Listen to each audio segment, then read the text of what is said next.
할렐루야. 할렐루야. 예수는 할렐루야. 오늘도 예배하는 사랑하는 친구들의 삶 가운데 하나님의 크신 은혜와 복이 함께하기를 주의 이름으로 축복합니다. 축복합니다. 잘 계셨죠? 네, 후복 주면 좋겠다. 아멘. 후복 주면 왜 좋을까? 박수! 수원포 경수 중에 이 씁쓸한 비에 너희만 끝나면 되나? 난 오늘 또 어디 가서 시험 공부해야 되나?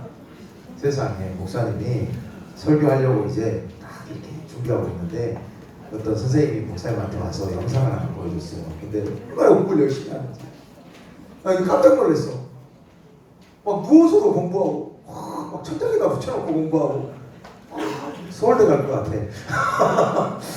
아무튼 우리 사랑하는 친구들 시험 기간 이렇게 나와서 예배함이 복인 줄 믿으시길 바랍니다. 아멘. 예배하는 게 복이에요. 우리 사랑하는 친구들이 예배할 때 하나님께서 지혜도 주시고 아멘. 지혜도 주시고 능력도 주시고 모든 일을 잘 해내갈 수 있는 힘도 더하여 주실 줄 믿습니다. 아멘. 너무 감사해요. 너무 감사해요.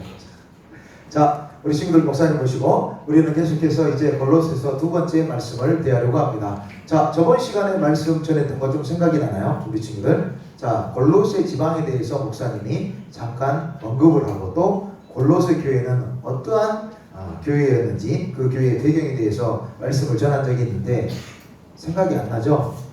목사님도 생각이 잘 안 나는데 어떻게 생각이 나겠어요? 잠깐 다시 한번 언급하고 말씀을 전하도록 하겠습니다. 여러분, 그때 당시에 전 세계를 통틀어 가지고 아주 유명한 도시 세 개를 꼽아라. 그러면 어디가 꼽힐까? 첫 번째는 그렇지. 어디가 꼽아? 그렇지. 로마가 꼽히는 거야. 로마가 꼽히고 그 다음에 마케도니아가 꼽히고 마지막에 에베소가 꼽힌다. 이 세 개의 도시 정도는 우리가 좀 알아야 돼요. 자, 그 당시 그 지역에서 가장 크게 번성하고 잘 나가는 도시를 꼽아라. 그러면 로마, 마케도니아, 그 다음에 에베소. 그렇지. 자, 이 세 개의 도시가 아주 강대한 그런 도시권을 형성하고 있는 그런 도시들이었는데, 자, 목사님 보세요. 그런데 에베소에서 160km 떨어진 지역이 골로새 지역입니다. 특별히 골로새 지역은 동서문화, 여러분 동서문화 아시죠? 동서문화. 그게 뭐예요? 동양과 서양의 문화. 동서문화의 교착점 되는 지점이 바로 골로새입니다. 골로새. 그래서 이 골로새 지역 안에는 여러분 많은 다양한 사람들이 삶을 살아가고 있는데, 그런데 특별히 가장 중요하게 설명했던 게 있었어요. 뭘 설명했었냐? 사도 바울은 유영아 골로새를 간 적이 있어 없어? 사도 바울이 골로새 간 적이 있어 없어요? 없지. 우리 유영이가 아무튼 다르게 얘기한 거죠. 자, 아무튼 사도 바울은 골로새 지역을 단 한 번도 가본 적이 없어요. 사도 바울은 에베소에서 3년간 복음 전파 사명을 그렇게 잘 감당했었는데, 그런데 아마도 그때 에바브라가 에베소로 와가지고 주의 말씀 듣고 개척한 교회가 골로새 교회입니다. 골로새 교회가 그렇게 시작이 돼요. 그런데 목사님이 자 보세요. 자, 목사님 보세요. 이 골로새 교회 안에 문제가 있었다고 그랬어. 어떤 문제가 있었다고 그랬냐? 유대주의와 영지주의와 그 다음에 천사숭배, 이런 일들이 골로새 교회 안에 만연하게 일어나고 있는 거예요. 그래서 교회를 개척했던 이 에바브라가 너무 마음이 힘든 거야. 아니, 복음이면 충분하고 예수면 충분한데 아니 어떻게 하다가 이런 일들이 계속해서 일어나는가? 그래서 목회하면서 너무 힘들다가 이 문제를 끌어안고 옥중에 갇혀있는 사도 바울을 찾아갑니다. 그래서 사도 바울에게 이런 문제가 있다고 얘기를 하니까 그때 사도 바울이 서신으로 작성을 해서 골로새 교인들에게 편지를 쓴 성경이 바로 골로새서예요. 골로새서가 그렇게 기록이 됩니다. 자, 이 골로새서의 내용을 보면 사도 바울이 먼저 가장 중요하게 여기는 가치가 있습니다. 사도 바울이 사역을 하면서 가장 바울 신학 가운데 중요한 가치가 무엇이었냐? 한번 따라합니다. N. 다시 한번 크게 N.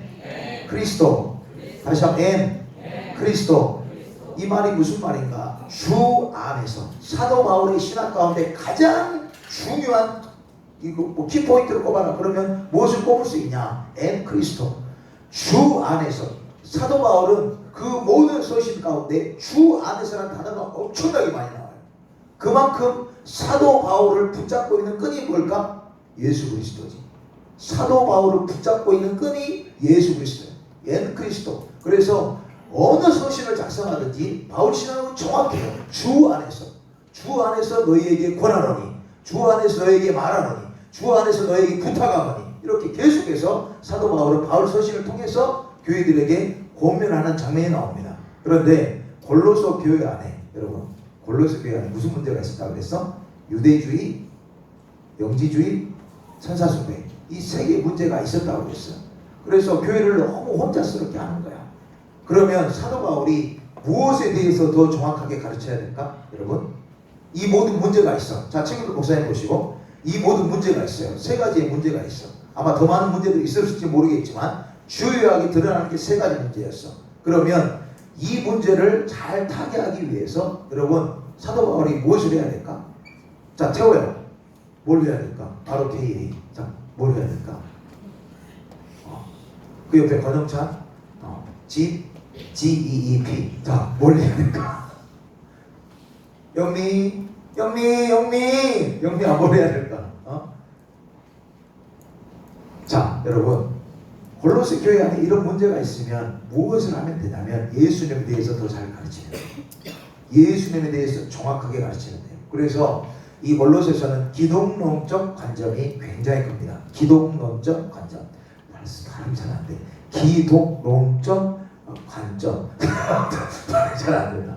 기독론적 관점이 굉장히 중요해요. 기독론이 뭐냐? 예수님에 대해서 말을 가르치는 거. 이 기독론인데 이 기독론을 잘 가르쳐야 될 필요가 있었어요. 그래서 이렇게 말씀 먼저 시작합니다. 24절 말씀 한번 띄워주세요. 24절 말씀을 같이 한번 읽겠습니다. 시작. 나는 이제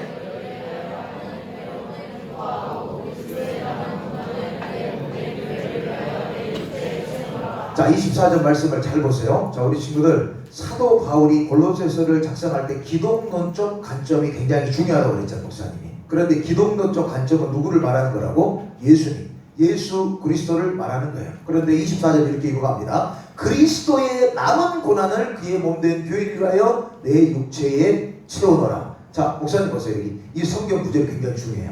자, 목사님 보세요. 왜 중요하냐? 그러면 성경을 보니까 그리스도의 남은 고난이 있다고 그러는데 지금 성경 분명히 써져 있잖아요. 그리스도의 남은 고난. 그러면 예수님이 여러분 고난 당한 게 무엇으로 나타났어요? 십자가로 나타났죠. 십자가로 그리스도의 고난이 나타났잖아요. 그 십자가에서 완성을 하셨잖아요. 그런데 무슨 고난이 더 남아있단 말인가? 아니, 보고 보면 충분하다고 목사님이 설교했는데 근데 그리스도의 남은 고난은 또 뭔가? 여러분, 이 사건을 한 가지 잘 기억하세요. 설교 들을 때 그리스도의 남은 고난이라고 하는 것은 그리스도의 십자가 사건이 부족하다는 것을 말씀하는 게 아니에요. 부족하다는 걸 말씀하는 게 아니고 그를 믿는 사람들, 이제 예수를 따르는 사람들이 교회 안에서 살아갈 때 그 십자가를 바라보고 어떠한 고난을 당하는가, 그 당하는 고난이 십자가를 통해서 채워진다는 사실이 성경에 기록되고 있는 거예요. 그래서 그리스도의 남은 고난이라고 그래요. 그리스도의 남은 고난을 어디를 위하여 채워넣으라고 그랬어요? 그의 몸된 교회를 위하여 내 육체에 채워넣어라. 그의 교회를 위해서, 그 교회를 위해서 채워나가겠다. 이렇게 사도 바울이 고백을 하고 있어요. 자, 목사님 보세요. 우리 친구들, 100년 전에, 지금으로부터 100년 전에 이 말을 하면 참 웃기고 있네. 사람들이 다 이렇게 얘기했어요. 어떤 말을 하면 이 사람들이 이렇게 반응했을까? 자, 목사님 보세요. 예수님을 사랑하면 교회를 위해서 당연히 충성해야지. 이 말이 여러분 100년 전에 신앙생활을 했던 사람들에게 이야기를 하면 100년 전에 신앙생활을 했던 사람들은 당연하게 받았어요. 당연하지. 예수님을 사랑하면 교회를 위해 죽도록 충성해야지. 이게 당연한 거였어. 그래서 이런 얘기를 하면 뭐 웃기는 소리하고 당연한 얘기하고 있어. 이렇게 이야기했는데 교회들이 점점 커지고 지금 세대가 바뀌고 난 다음에 어떠한 문화가 생겼냐? 잘 보세요. 지금 어떠한 문화가 한국 가운데 생겨나면 나는 예수님을 좋다. 난 예수님을 좋아해. 그런데 교회는 별로야. 이런 문화가 5년 중에 생기기 시작했어요. 아니 예수님은 좋아. 그런데 교회에서 사역을 하기 싫어.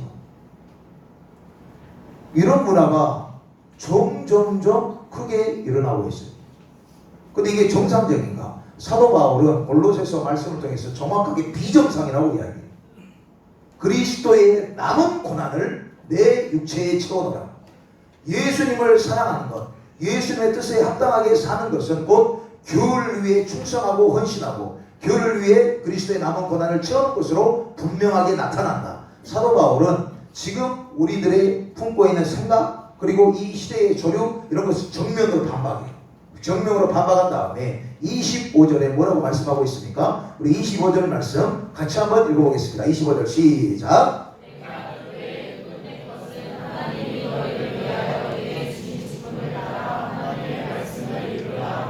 아멘. 내가 교회의 일꾼 된 것. 여기에서 이제 드디어 이 단어가 나와요. 내가 교회의 일꾼 된 것. 여러분 예수님을 사랑하는 것. 예수님을 사랑하는 것의 증거는 곧 교회의 일꾼으로 나타나게 되는 줄 믿습니다. 아멘. 아멘. 당연한 거예요.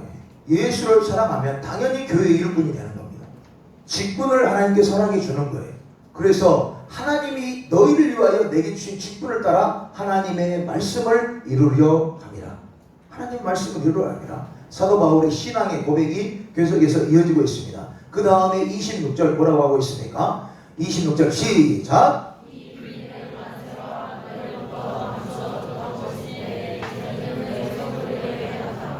자, 이게 이 비밀이라는 것은 성경에 계속해서 소개를 하고 있지만 이 비밀은 예수 그리스도에 대해서 이야기를 하고 있는 거예요. 그런데 왜 사도 바울이 이 비밀이라는 단어를 썼을까? 자, 목사님 보세요.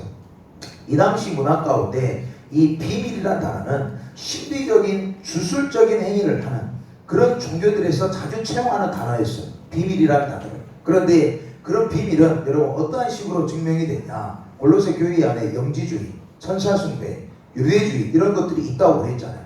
그런데 이 교회 안에 어떠한 문화가 생겼냐? 야, 너 예수님 잘 믿고 있냐?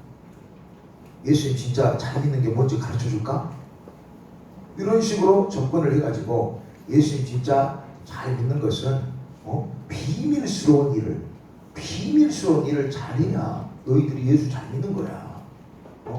그런데 우리가 그 비밀을 알고 있다. 그래서 우리와 함께 할 것을 일으키는 무리들이 생기기 시작했어. 골로새 교회 안에. 그런데 그 비밀이 어떤 신비적인 종교의 주술 행위 이런 것들을 나타내는 단어였지만 그런데 사도 바울이 이 비밀에 대해서 정확하게 이야기합니다. 이 비밀이 뭐라고 하고 있습니까? 27절 말씀 다시 한번 같이 읽어보겠습니다. 27절 시작. 하나님이 그들로 하여금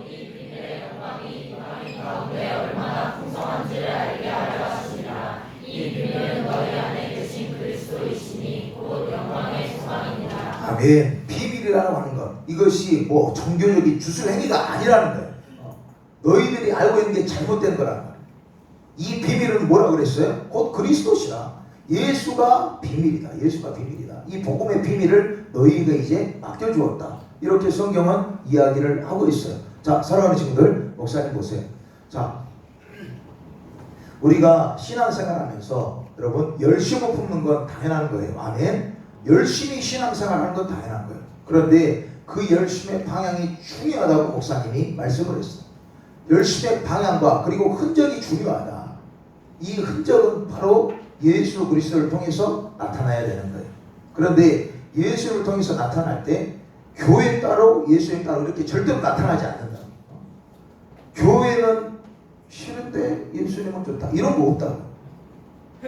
예수님과 교회가 동일시하게 가는 것을 사도 바울은 골로새서를 통해 말씀을 하고 있어요. 그러면서 28절 또 뭐라고 하고 있습니까? 28절 말씀 우리가 시작. 우리가 교회 전파하여 각 사람을 권하고 모든 시대로 각 사람을 가르치는 각 사람을 그리스도 안에서 완전한 자로 세우려 함이니. 자, 완전한 자로 세우려 함이니. 그러면서 29절 말씀은 뭐라고 하고 있습니까? 목사님 읽어줄게요. 29절. 이를 위하여 나도 내 속에서 능력으로 역사하신 이의 역사를 따라 힘을 다하여 수고하노라. 29절은 사도 바울 한번 따라합니다. 사도 바울의 인생관. 사도 바울의 인생관. 사도 바울의 인생관이 뭐냐? 바울 선생님 당신의 인생관은 뭡니까? 그러면 29절이에요.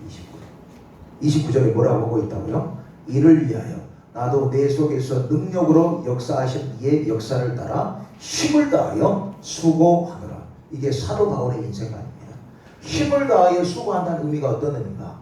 여러분, 사역을 하면서 목사님이 딱 한 번 너무 힘들어가지고 이 목사님도 있잖아, 여러분 페이스북 같은 데 보면 아프다 해가지고 있잖아요. 이렇게 꽂고 막 있잖아. 알아요? 네.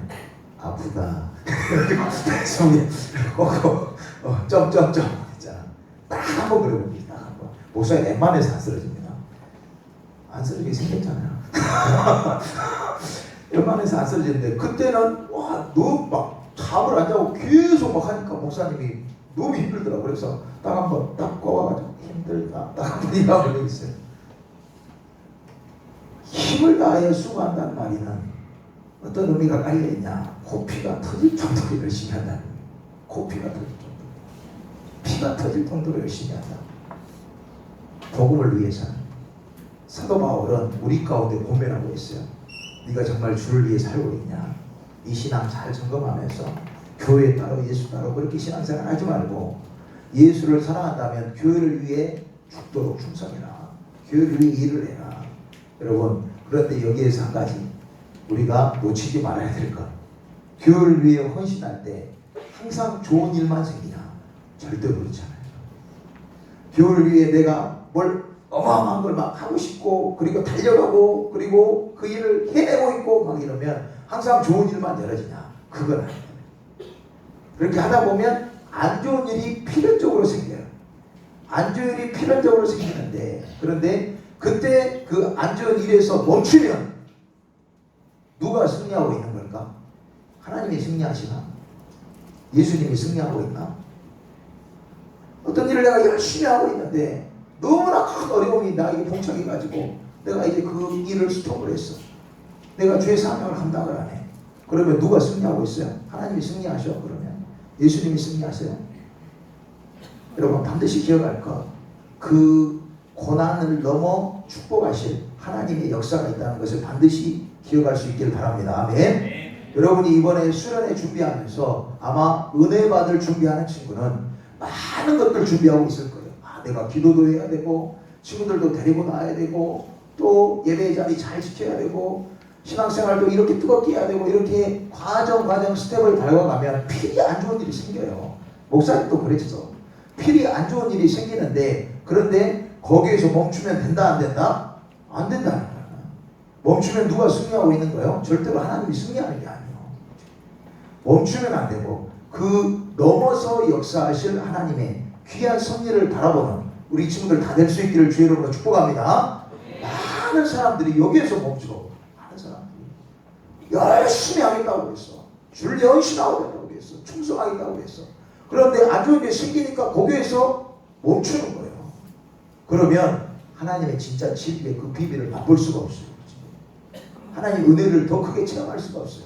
우리 친구들 멈추지 말고 그 은혜 주실 하나님 바라보면서 그 고난을 뛰어넘을 수 있는 은혜의 친구들 될 수 있기를 주의 이름으로 축복합니다. 29절 말씀 다시 한번 읽어보겠습니다. 시작. 이를 위하여 나도 내 속에서 능력으로 역사하시는 이의 역사를 따라 힘을 다하여 수고하노라. 아멘. 우리 친구들 멈추지 말고 제발 부탁해요. 우리 친구들 멈추지 말고 계속해서 은혜로 진리로 달려가시고 주실 상급을 바라보시고 하나님 귀한 영광 그 영광을 위해 드려지고 쓰임받을 수 있는 주 안에 귀한 친구들 다 되어줄 수 있기를 주의 이름으로 축복합니다. 축복합니다. 우리 찬양하고 기도하겠습니다. 찬양하고 기도.